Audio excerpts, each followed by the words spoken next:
Senator Rubio.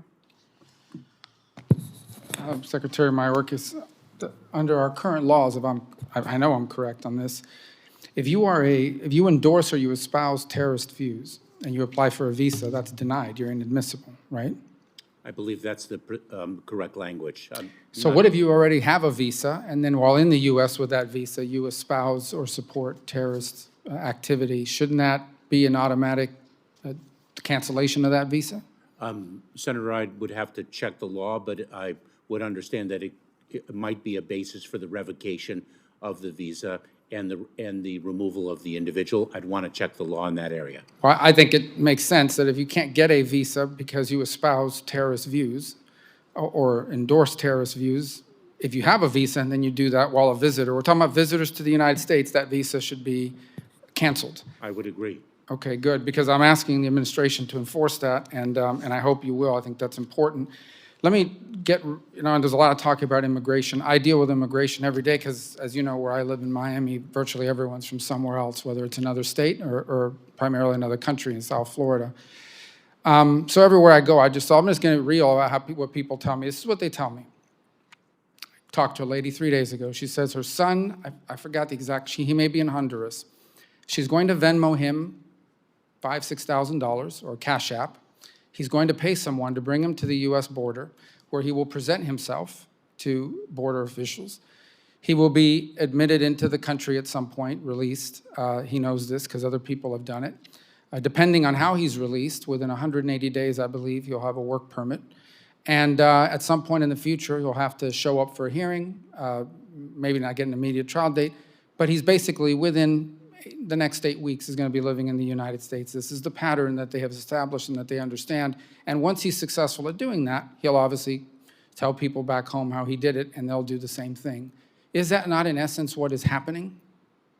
I would perhaps, Senator, qualify a few of the facts, but that is indeed a pattern that we see, which speaks to how broken our immigration system is, but how important are the policies that we have promulgated to prevent that scenario from occurring. And let me give you an example of the policy that we have promulgated to ensure that that scenario does not occur. What we have done is we have promulgated a regulation that provides, it's called the circumvention of lawful pathways. Our model is to build safe, orderly, and lawful pathways to come to the United States and seek relief under our laws, and to deliver a consequence for those individuals who do not avail themselves of those lawful pathways, but instead follow the pattern that you have described. But as of right now, the pattern I've described is the prevalent one. That is one pattern, but the policy that we have promulgated, the model that we have architected, is in fact a significant defense against that in the context of a broken immigration system. And our policy is working, although it is under challenge in the courts. Our circumvention of lawful pathways regulation is being challenged in one court, and our lawful pathways are being challenged. And so we get hit from both sides, but the model is an optimal model that we are continuing to pursue during. I understand. I don't mean to cut you off. I got your point. I only have a minute left. I want to get to one more question. My point on that, though, is the perception is as important as the reality. The perception right now still is. I mean, this lady told me this on Monday, so this is, I'm not, I guess I can tell you that's at least one person more that's coming. I want to talk, and Secretary Becerra, maybe this will involve you a little bit too, about a specific category, this refugee resettlement, Cubans, Haitians. But let me just focus on the Cuban one because I know that one well. So if you come from Cuba, you are presumed to be fleeing political persecution. So you automatically are eligible for refugee cash. You're eligible for food stamps. You're eligible for Medicaid. Others who immigrate to this country have to wait 5 years for those and don't get the refugee cash. But within a year, depending if you're paroled, you can apply for a green card.